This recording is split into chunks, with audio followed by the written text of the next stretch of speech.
Hey there, Shortcuts. This is Stephen here for video one for the Shortcuts price list that will go out this Wednesday, the 29th at 9 p.m. Sydney time. Please reply with your selections as always. If you would like to be on the price list, drop me a note, shortcutsrecordsaus@gmail.com. So I didn't record any videos yesterday. I took the day off as it was Australia Day, but I have an amazing selection here. This is the classic rock selection, and it has some really interesting records. Some that you'll know, some that you might not.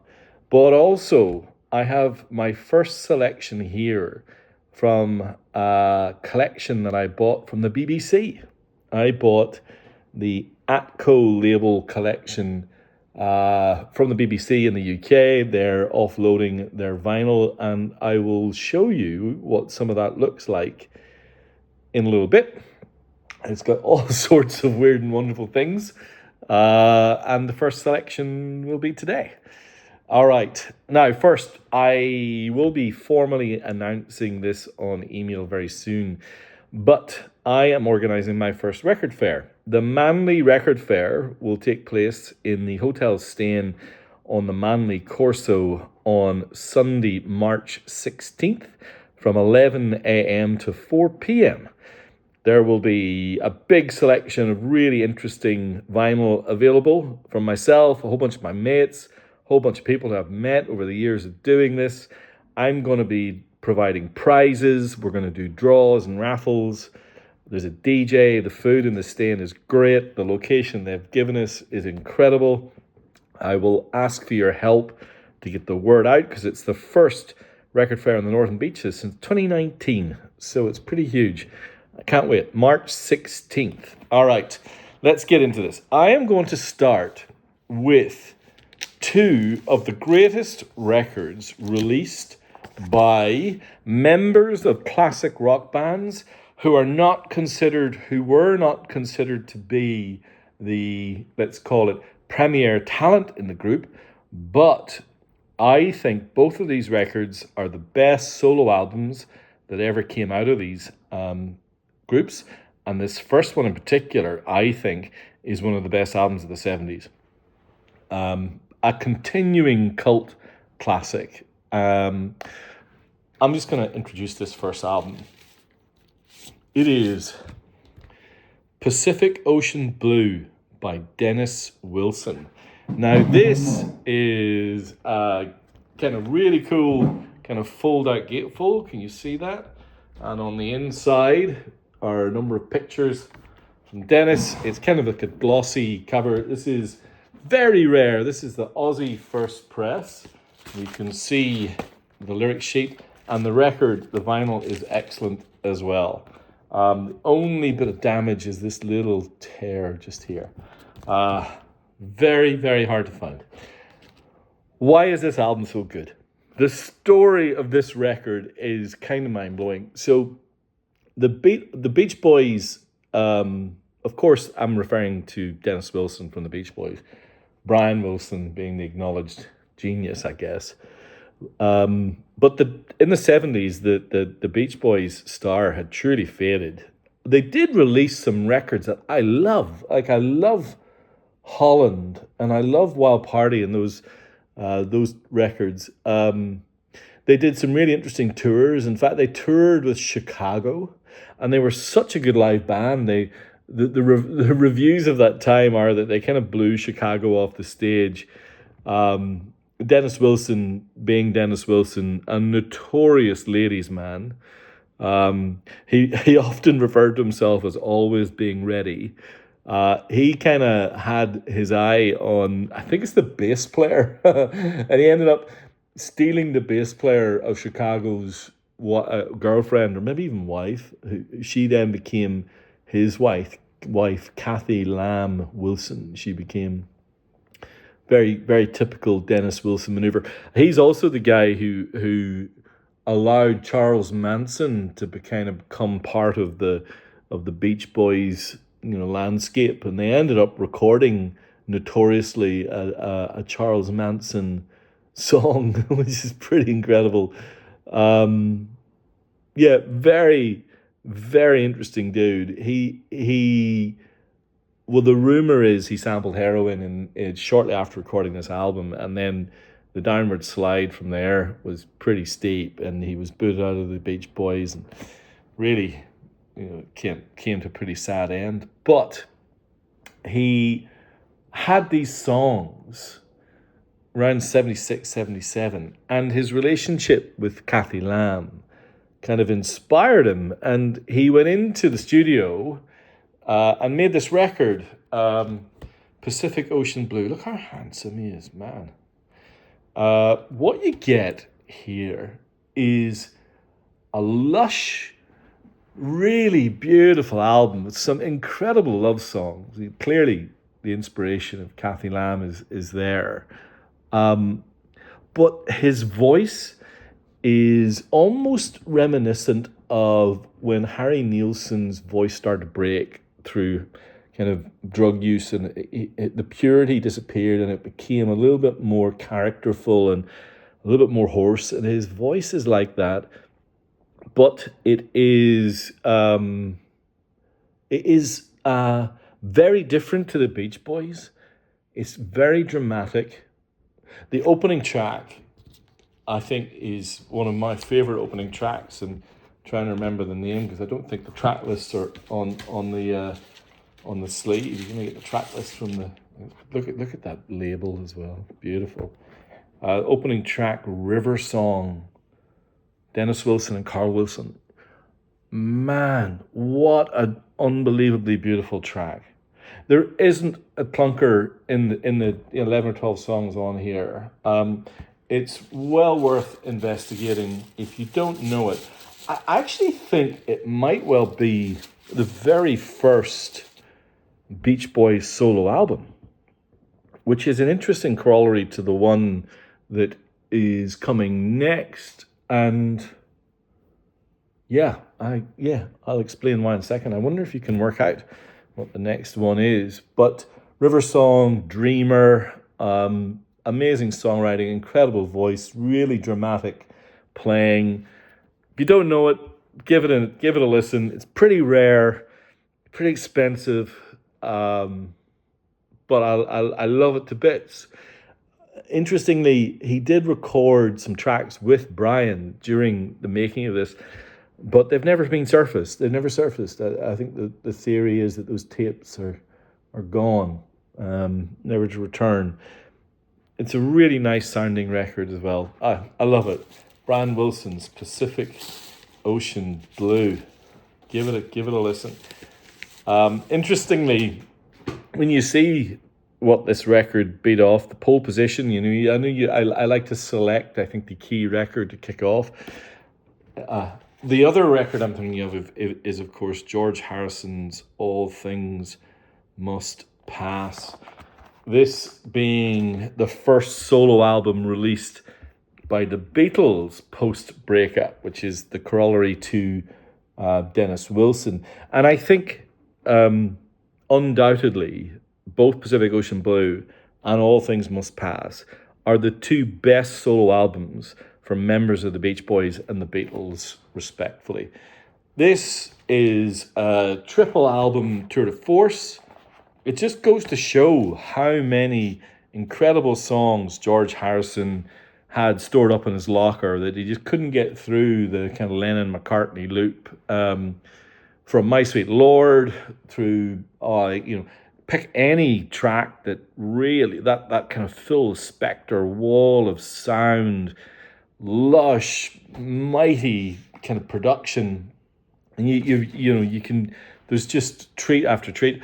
There are a lot of jams on here. It's very different to Pacific Ocean Blue in that Pacific Ocean Blue has a series of songs that kind of build on top of each other, whereas All Things Must Pass is a bit different. It's like an experience. It's like an oral kind of washing sound over you. And features some of his best mates. You got obviously Eric Clapton, but you still get Ringo. The members of Badfinger are in there. It's really, really good. And This is the New Zealand first press, which kind of differs from the Aussie first press in that the Aussie was kind of like a cardboard kind of fit in, whereas you can see here, the New Zealand first press was a box. The box got a bit of wear. Most of these boxes do, but the records themselves were stored in this bubble wrap and are in fantastic condition. Really, really, really good. And considering it's a triple album, the quality bar is pretty high. Interestingly, I was talking about how there's rumors that Brian Wilson recorded with Dennis Wilson on the sessions for Pacific Ocean Blue, but Garth Hudson passed away this week, and he was the last living member of the band, Bob Dylan's backing band.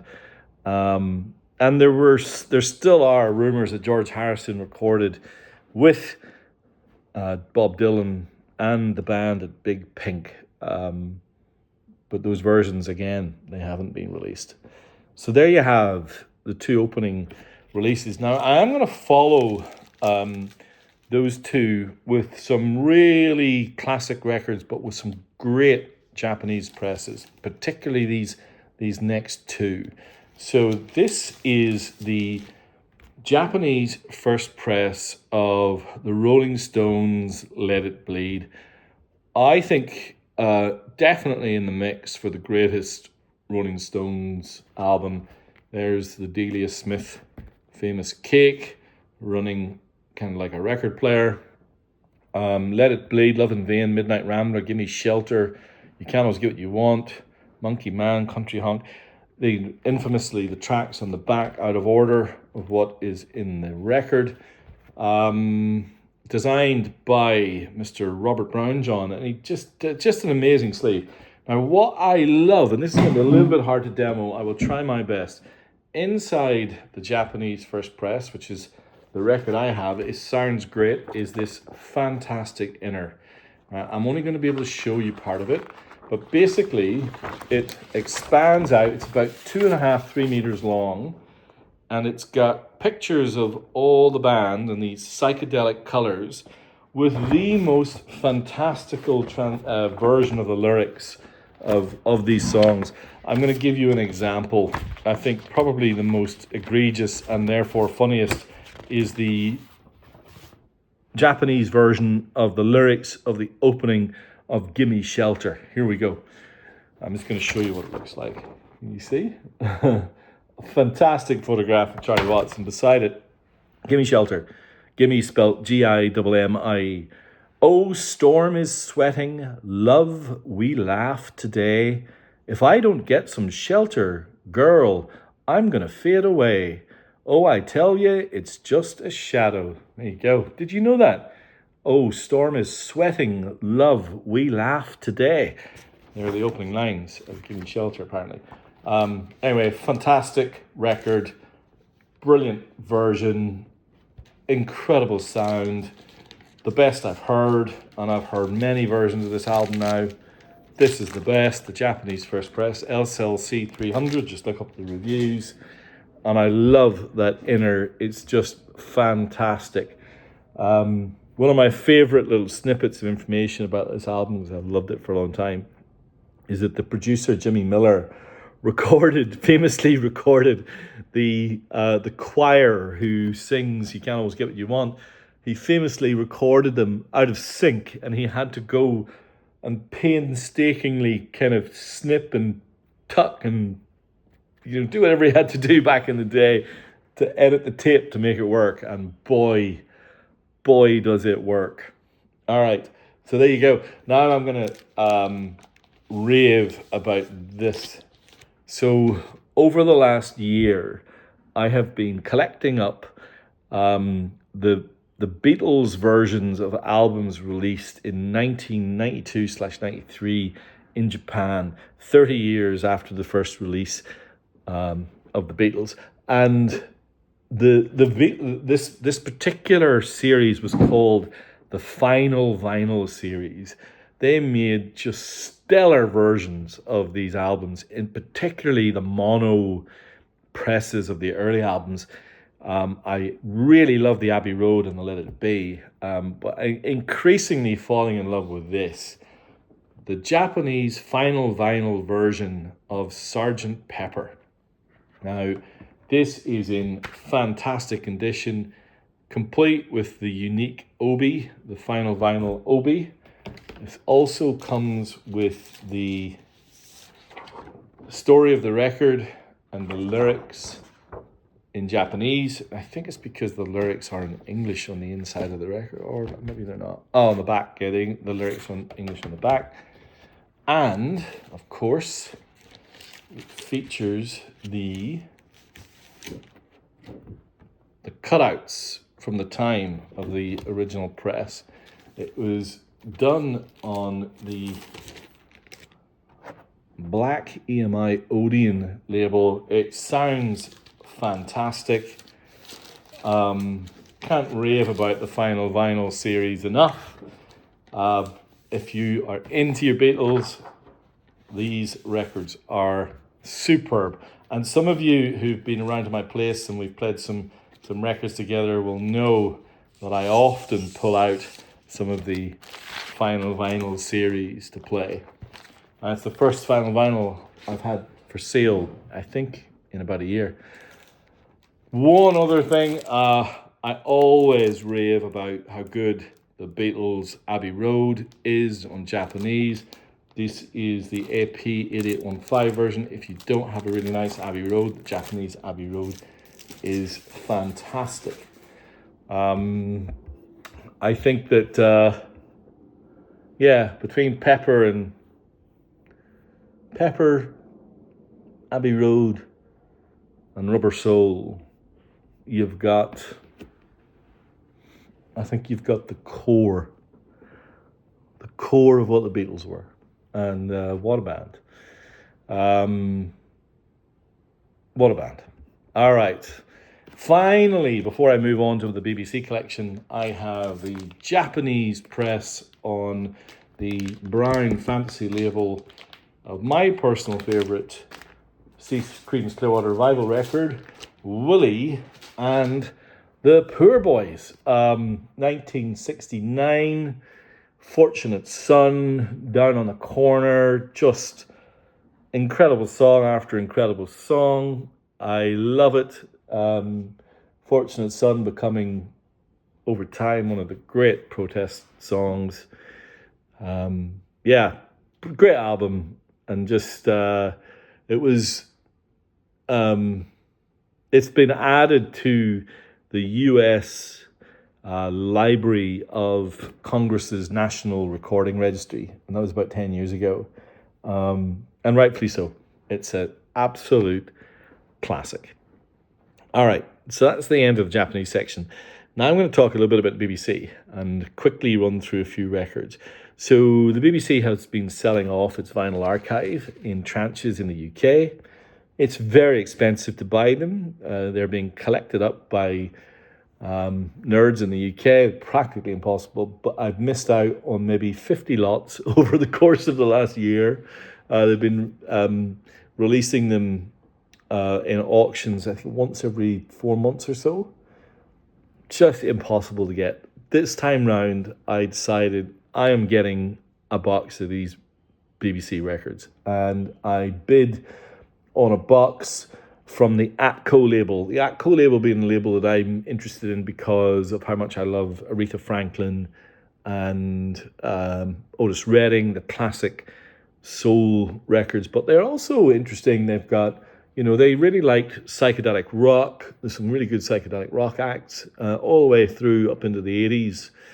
And so I've picked a selection from the box just to show you what they look like because they're quirky. And I've picked out a few. There'll be more to come over the course of the next couple of months. But you will not find these anywhere. These are unique. And look, so this is what they look like. So the BBC, this one's actually not typical, but you can see that they're all in sleeves with this kind of like library card over the top. And what a lot of them have are the dates when these records were taken out of the library and when they were put back in. And you can see you get these things, property of the gramophone library. On by the way, the vinyl quality is fantastic. You're gonna see a lot of these ATCO labels, but you can see there it says gramophone BBC library. So all of these records lived in the BBC's archives for literally decades. The oldest I have is probably from about 68, 69. This particular box runs up to the early 80s. Now, this is rare. This is hard to find. In fact, is this 1990? Holy Water, I think, was right in the middle of the CD age. This is really hard to find on vinyl, and it's in fantastic condition if you like Bad Company. Really, really, yeah, this is 1990. Yeah, features Brian Howe on vocals. Really, really, the production quality on this is superb. I've heard lots of commentary about how good this sounds. So there's that. But I picked a few to kind of show you the range of what's in this box. Here's Teagarden and Van Winkle. Album called But Anyhow. Can you see that sticker? Look after this record. It may be irreplaceable. How cool is that? Recording services of the BBC. This record's from 1970. This is kind of folk and a little bit of kind of rock, but mostly folk. You can see the story of the record on the back. But again, now this is the label that I see a lot now, that I've never seen this label before. I'm just going to get this out of here. This is the ATCO UK first press label. Can you see that? Kind of a gold top. It says Made in Great Britain across the top. Kind of like a dark grey at the bottom. And all of these older records have that label. And again, just spectacular sound quality. Or what about this? The Two of Us, Sonny and Cher. Again, when it's gatefold, the BBC had this special kind of thing. It's all the sleeves are therefore protected, other than the fact that sometimes they got these little bits of masking tape over them. In this case, you can see this is on top of the sleeve, not on the record below. So yeah, but you could also see that the way this worked was that those sleeves were attached through these kind of punched holes. So they're kind of all part of just kind of what you get. So that's the two of us, Sonny and Cher. 1972, probably peak of their commercial powers. And then you get these kind of 12 inches and rarities from Pete Townshend. There's a huge collection of Pete Townshend. Any Pete Townshend fans out there, ping me and I'll show you what's what. There's an immense collection of Pete Townshend, or Yes, Big Generator, or the early soul records. This is one by Dee Dee Warwick. This is a great album if you've never heard it.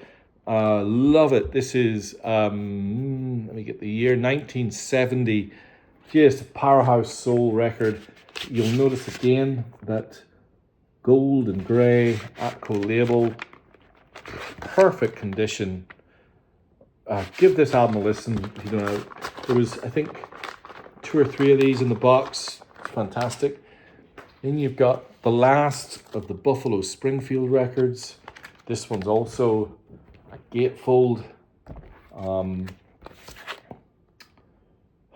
They're just so fascinating.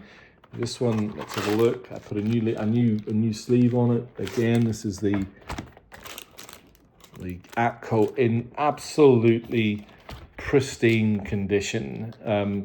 Last time around, 1968. Tracks like On the Way Home, I'm a Child from Neil Young. It's a stereo version, a lot of mono versions out there too. I remember reading Stephen Stills played bass on this record because the bass player left as they were recording it. I think it was Bruce Palmer.